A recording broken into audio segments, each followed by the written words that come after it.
የእናንተ ክፋትና ተንኮል እኔን በእስልምና ያዘልቀኛል እንጂ በጭራሽ ከእስልምና በእናንተ ሴራና ተንኮል አልወጣም። ማን ጋር እየተገዳደራችሁ እንደሆነ አላወቃችሁም። ተድላ እኮ ነኝ። ረሳችሁኝ እንዴ? እዩኝ እስቲ ተድላ እኮ ነኝ እንዴ? እኔ በጣም ነው የሚገርም። በቲክቶክም በእናንተም ነው የማዝነው እንዴ። የወረዱት ቪዲዮ በጣም ነው የሚያስቀው።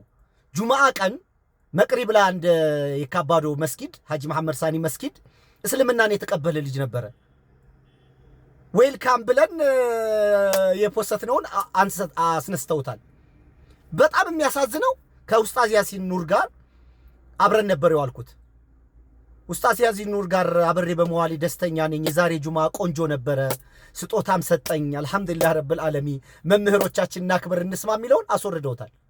ሌላ ሶስተኛ ደግሞ በአንዲት ልጅ ላይ በመሐመድ ዩሱፍ በሰራቸው ቪዲዮ ስለ አክሱም ሐውልት በተያያዘ ያሰራውትን እሺ፣ እሱን እሺ ይሁን እሺ።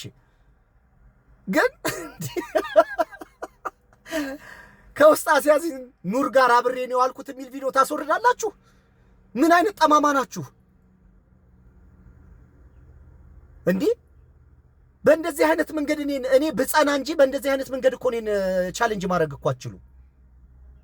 እናንተ በእውነት ከቆማችሁ ትምህርት ንጽጽር ተውት። በጋራ ፎቶ የተለጠፈ ሰላም አብረን ውለናል የሚል ቪዲዮ ታስነሳላችሁ። እኔ እይታዬ በጣም ሰፋ ያለ ነው፣ አእምሮዬም ነቃ ያለ ነው። የእናንተ እንደዚህ አይነት ሴራና ተንኮል ነገሩን የበለጠ ያደርገኛል።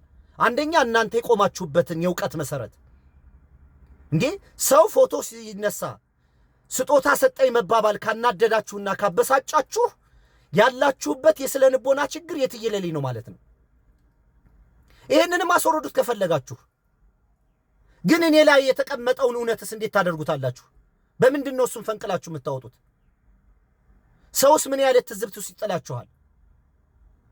ይሄንን ዩቲዩብ ላይ ለጥፌዋለሁኝ፣ ፌስቡክ ላይ አለ፣ እዚህም ላይ ደግሜ ጭነዋለሁኝ። ሌሎቻችሁ ማድረግ የሚገባችሁን አድርጉ። ግን የሁለት ሰው በጋራ አንዱ ወደ እስልምና መጣ የሚል አንዱ ደግሞ አብረን ከኡስታዝ ያሲን ኑር ጋር አብረን ኑረናል የሚል እንዴት ሊያናድዳችሁ ይችላል?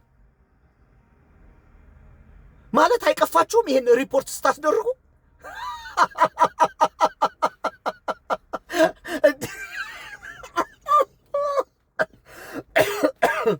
እኔ በጣም ነው ያፈርኩት፣ በጣም ነው ያዘንኩባችሁ። ግን አልሐምዱሊላህ ረብል ዓለሚን በቃ ምንም ማለት አይችልም። ይሄንንም ደግሞ ሪፖርት አድርጋችሁ አሰሩዱት። እንዲህ